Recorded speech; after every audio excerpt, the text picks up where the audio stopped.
Today we have quizzes for kids, huge market, badly delivered, huge opportunity.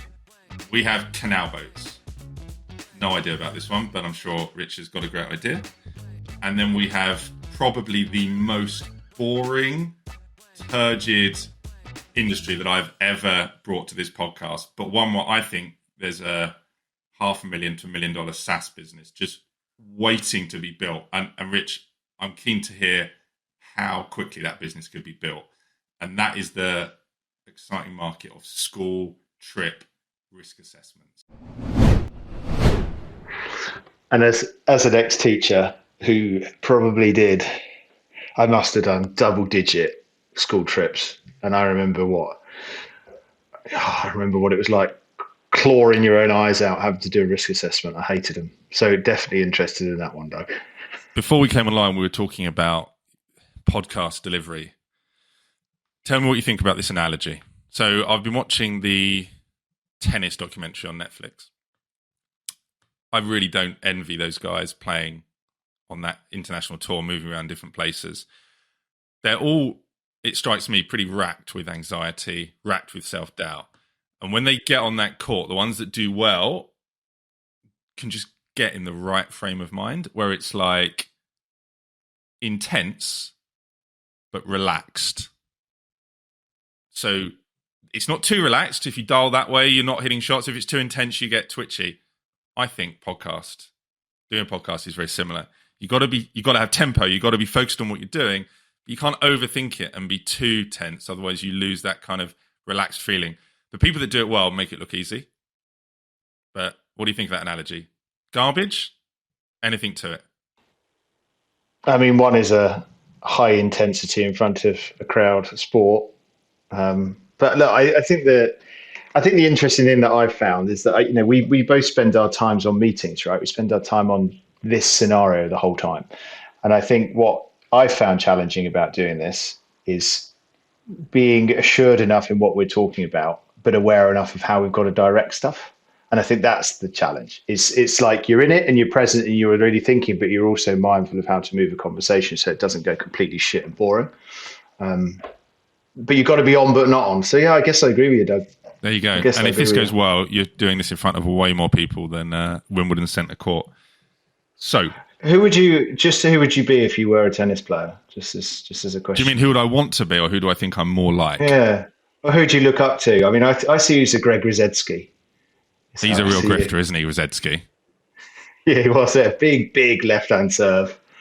I see you as a Rosetsky, I reckon. Well, who I like, for me, I just can't look past you, Djokovic. I mean, this guy he just kills you with 1,000 cuts of just every little detail. He just batter you for 4 hours and he just won't ever stop. If I was a tennis player, I would just love to be him. I don't know enough about tennis to talk about his talent, but my guess is he's not an unbelievable talent. And people that know tennis are probably just telling me, what are you talking about? But for me, it's just his mentality is unbelievable. I would love to have that mentality. All right. Ideas. You've got one, I've got two, and we've only got 15 minutes, so let's get into it. All right. First one, pretty simple. Huge market, though. Kids quizzes. So my 7-year-old loves quizzes. Animals, general knowledge, countries, anything you can think of. There's not that many great ways to deliver a quiz. Like, we use YouTube a lot. They are terrible on YouTube. There's websites where you can kind of go online and do it. But you don't really want to be before bed using computers and tablets and phones. You want like a book. So if you could do two things, you could go really, really engaging, high quality quiz that's really targeted at that age group, number one. And then number two, get it printed into a book. And Amazon do this thing now where you can kind of just design your book, get it printed onto it, and then they'll fulfill it for you. Lead gen is SEO, tons and tons of traffic for kids quizzes that you could win. So I think you've got a website. Let me just give you some context on that. So, cool. Quiz for Kids UK monthly searches according to Ahrefs. 2,800 per month. Ahrefs notoriously kind of underestimates that, so it's probably way higher. And the searches are getting a lot of clicks, which means that people are interested in it. So what I suggest you do is you run some online stuff, but then when you drive traffic to that site, you're selling these hard books, and you just ram those hard pop-ups all over the place, little pictures of happy kids in beds reading those books. Don't know what the margins would be, but I think, let's say it's £2 or £3 a book. You start getting 10, 20, 30, 40, 50,000 people through a site like that. You have got a income comparable side hustle. And I think you could make 50 to 100,000 a year. So if you're a corporate lawyer, bored, and you want a way to get out of the rat race, that SEO site is built in 18 months. And I think that's how you convert people, and that's how you make money on it. Probably not great for the environment. I do acknowledge that. And I think that is a factor, shipping around hard books. But at the same time, we're helping young minds develop. So where's your trade-off there? Right. What do you think, Rich? So I think the entertainment thing and quizzes is a great thing, right? I mean, I remember all of the times at Christmas, we'd play like the Guess the Song. You'd stick on a CD or a thing in random and you'd go and do it. Love it. And I think it's good to keep your mind alert and away from, mindlessly scrolling on games or whatever else it is. So challenge. So sustainability. Does it need to be a hardback? You're presumably thinking hardback because of wear and tear. I presume that's why you're thinking that. I mean, whether it's pop-ups or not, or whether it's just pages of questions and things that you're going through with a parent and then you can mark it off and tick it, or I don't know what the actual process of it is. I was wondering whether you could actually recycle these through. So could this be a subscription? Because once you've done a quiz once, you may not want to do it again. Maybe you do. Maybe there's 50 quizzes in a book, right? So you go, and the book's more expensive, but could you do it so that, because I've got a mate that runs a company called Bookabees, and it's about kids' storybooks. And he basically delivers a box of books each month, and then they trade them out and they get a next box. And eventually those books get worn out to the point where they're not good enough to sell, and then he gives them to charity shops. Lovely kind of circular economy type stuff. I was wondering whether you could add that as a factor onto your quiz book thing, because it's a great idea. It's a great idea, but once you've exhausted that book, what happens to that book? I think that book should be recycled back into the piece, and maybe you could pay less to get a book that's a bit bashed up, more to get a new book. So I think in the book, right, you're going to be able to draw on it with a pencil. So you're going to sort of say, right, what's the capital of Italy, and then you draw on it. You could, I like the idea of recycling. You could maybe have a sort of, you draw and it can be kind of wiped off or something like that, and you can kind of send them back. What I do think is a really interesting idea from a purely commercial perspective is, instead of just selling one-off books, you do sell a subscription. Like, you could sell a sort of subscription where you get one book a month or two books a month, and it's kind of, £8 or £10 or something like that. Because once you get into the habit of doing these quizzes, and it's just such a good thing for kids to do before bed, right? Because it's engaging, but it does sort of tire them, and they really like it and they learn stuff. It's just a really nice way of doing it. So I think it's the sort of thing you could get onto a subscription and get your lifetime value right up. But what you need for this business, you've got to have that route to market. I mean, best will in the world, best designed book in the world. I don't think it's going to be that much of a moat around this business. I mean, some pretty smart people could come up with a quiz book. It's about having the route to market, which I think is the SEO. If you get that and you get the traffic through that site, and then you spin that into the subscription or the one-off, that's how it's going to work. So there we go. I like it. Capital cities. I also like the fact that you could, you could get Amazon to fulfill. I think that's just great. I mean, you really could side hustle that business. If you can get the traffic and you can originate the content, and you can get someone else to fulfill. That's great. The last thing I'll say is that if you're just literally doing this on the side, you can just use you could even if you don't want to do SEO, you could just have put a poster up in your local shop, or go to get partnerships with your local kids theatre company, or run little events, whatever, and just get a few subscribers. It's one of those businesses that can work on a few different levels, but the absolute key is getting that kind of route to market, whatever you decide to do. All right. Yeah, like it. Next. Canal boats. Shall I? Yeah, shall I go? Okay, right. I spoke to this interesting chap the other day, Lived in London, but lived in London on a canal boat. And I've got a couple of friends that I used to live with in Thailand that do so as well. And they live this beautiful life out somewhere in the country, and it looks serene and fantastic. And obviously, there's a big press on how canal boats users and people that live in them are getting treated in London at the moment. There's protests and everything. I only know this because of Facebook.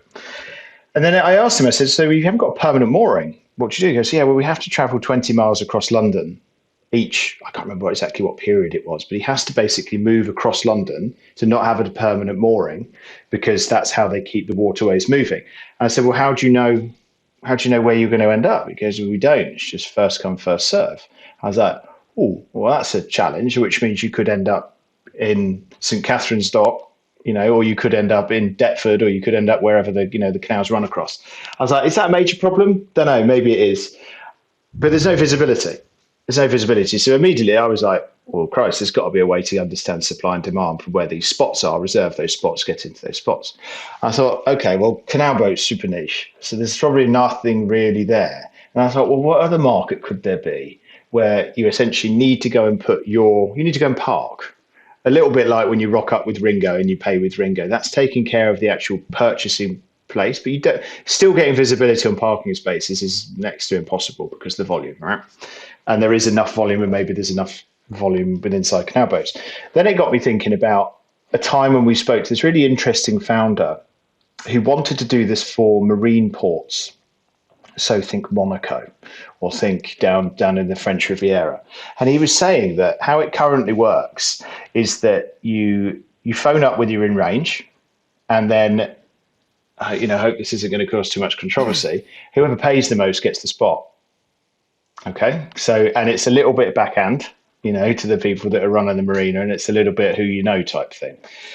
So there's a controlling issue around people who've actually controlled these spots and how they benefit from it, because if there's a nice system going on at the moment, they're not going to want to change it. But I thought there's got to be a way to understand how much room there is within inside of a port and allow people to essentially bid on it. So if I'm going down to Monaco for the Grand Prix, this spot has opened up, it's owned by a certain person, let the bidding start, finishes at a certain point, and that will absolutely drive value.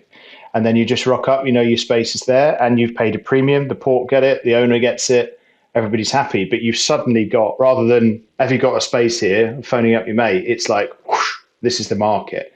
And it's a bit like eBay for parking spots at marinas. How many do you think the marinas though benefit from the current sort of lack of transparency? I think there is definitely whoever is running the marina that day, whoever owns that marina, I think they're probably getting paid in a way that is, should we say, efficient.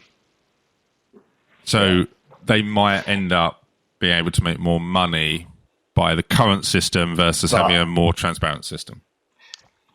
Potentially, but ultimately, do the marina control that, or does the market control that? Who has the bigger influence in that? If the users want to go and do this and they're willing to pay through this route, which would be a well-established understanding of how to do it, or do the slightly old school people who control the slots control it? I just thought it was an interesting one because the exposure and the bidding, fear of missing out type thing that we have with auction sites, that could be applied to high spots in, Santorini or whatever it is in August. And presumably there's quite a lot of these marinas. We're talking tens of thousands in Europe or thousands, do you think? Yeah, thousands. I mean, the guy whose idea it was about how he wanted to revolutionize this piece was in the thousands. And we're talking like lots of traffic. And they go for like, I think he said something like, I can't remember which French Riviera place it was, but we're talking like 10,000 a day. Really? Wow. Yeah, I'm sort of surprised something like that doesn't exist. And I agree with you. Like having gamifying it and just laying some tech on top to make the process more transparent and easier and more fun makes sense. I think the concern would just be that the marinas, the status quo works for them and we need to either bypass them or You know, I feel like people that own marinas could be, you know, you might launch this business and end up at the bottom of one if you try and cut out their backhanders. Yeah, yeah. But it's an interesting concept though, because then I was thinking, well, what are the places where there is something that people want in terms of a parking space or something? You know, how do you do it effectively? And you look at, you know, there's parking websites that are selling spaces in London and all the rest of it. But marinas was a really interesting one. I thought canal boats is tiny market. Probably couldn't make anything of that.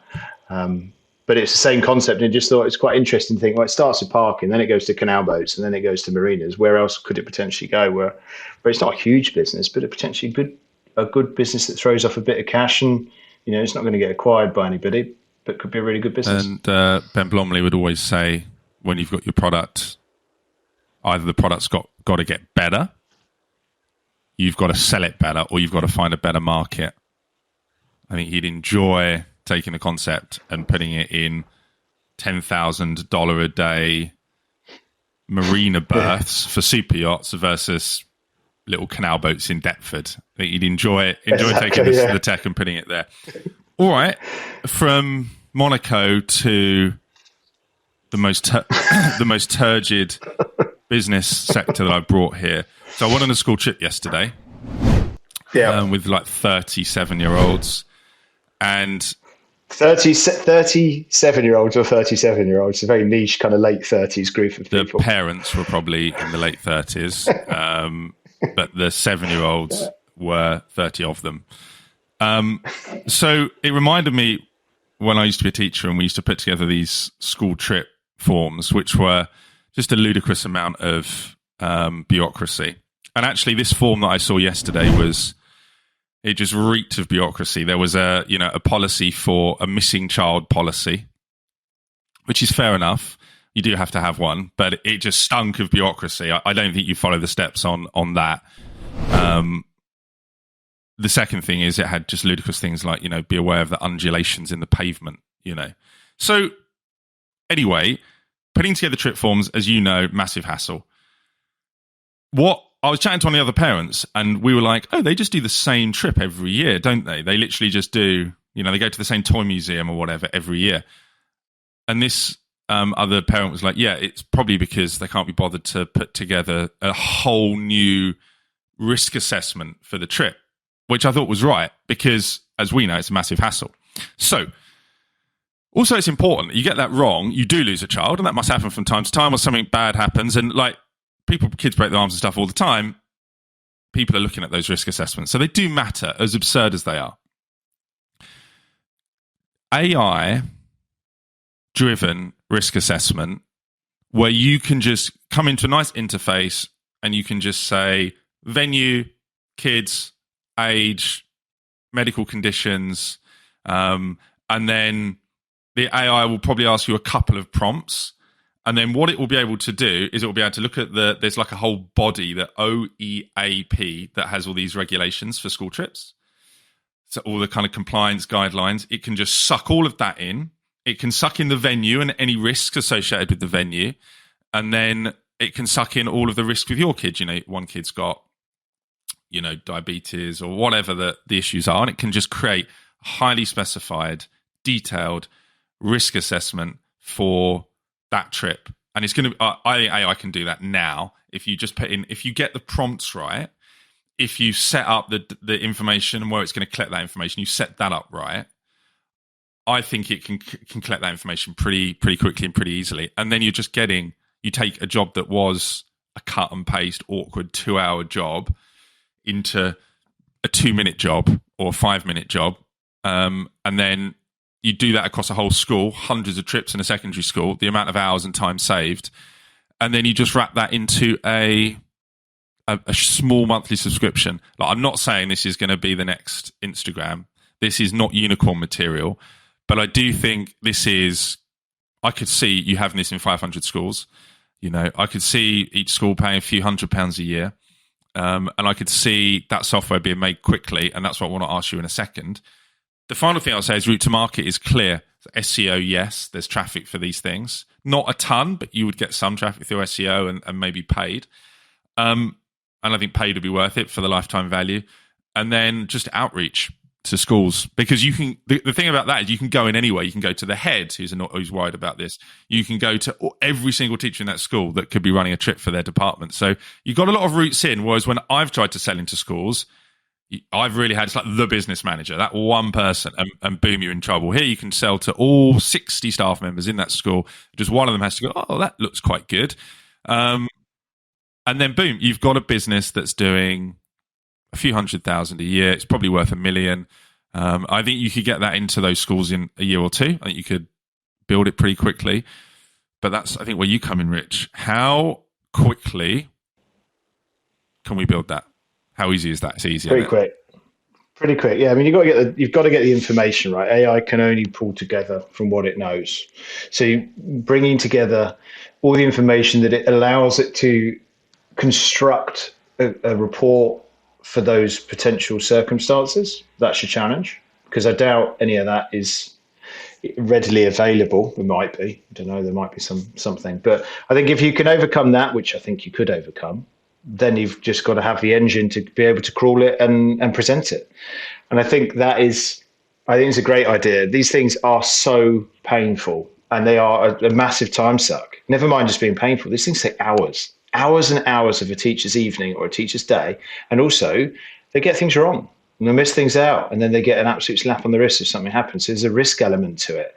And I think if you could take away all of that time of creating this stuff every single time, and actually put the teacher's time into checking it and being diligent that this covers the thing. So the human time is about, I'm going to make sure this is spot on, as opposed to drafting the whole thing. I think it's a great idea. And I think honestly, you'd be a savior. One question: how many schools are there? You must know this in the UK. You've got about 20,000 odd? About 3,000 secondary schools and about 15,000 primary schools. 18,000. I mean, that's a shitload. And each one of those schools has got to be doing probably 10 to 20 trips a year in a big school. Oh, at least. Even the small primary schools will be doing, probably one trip per year group per year. So that's probably 10. The secondary schools could be doing triple figures. Yeah, I think it's really good. I think it's really good, really simplish to build. I think your route to market, like you say, you could go into PTAs, you could go into, head teachers, you could go into anybody within inside of that school, because everybody knows what these things are like to produce and everybody hates them, but everybody knows you've got to do it, because one, safety is obviously critical, but two, it's mandated. Ridiculous. Yeah. Okay. Right. Excellent, Rich. Super. Okay. Well, let's tie it off there. Thank you very much, Doug. Always appreciate your time. We'll speak soon. Take care, bud. Nice one, Rich.